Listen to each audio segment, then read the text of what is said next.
先第一步是吧？最重要的时候，把这个弄完以后，先把这切正，切到什么位置？把它切正，切正以后呢，是吧？然后就是看这个高低了，这个高低，调这个螺丝管着上下，调这块螺丝管着前后。这跟这是一条线儿，知道吧？不是一条线儿，它从这就跑下去了。然后就是高低，高低的话，记住水必须得润滑好，润滑不好也速度上不去。你仔细研究它是吧？这根丝儿啊，转的时候，这根丝儿转的时候，看到没有？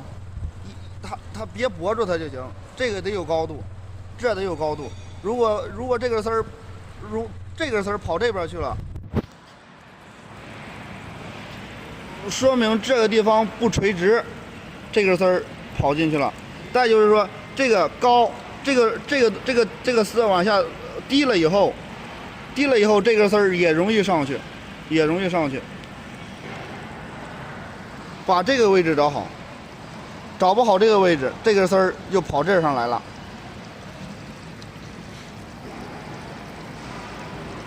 你看着，你慢慢看着它怎么过去的，看到没有？这个穿的，这个是被穿的，这个是穿的，它穿它。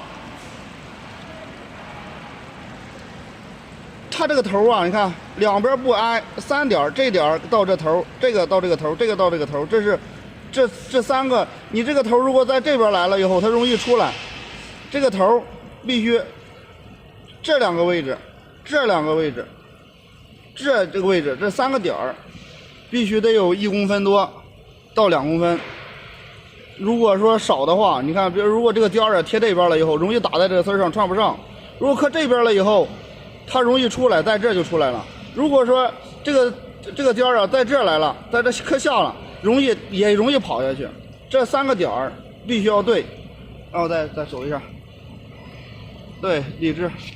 然后就是这是到这一条线儿，然后这到这的距离大概是在2公分半左右，就是这个距离跟这的距离是一样的就行。高低不一样，调这个地方，就是说这穿不上，就是光往下跑，就看这，仔细看这。这个钩啊，就是一切的时候，这个钩啊必须得撬开，知道吧？撬不开的话也穿不上。这是切到这个位置。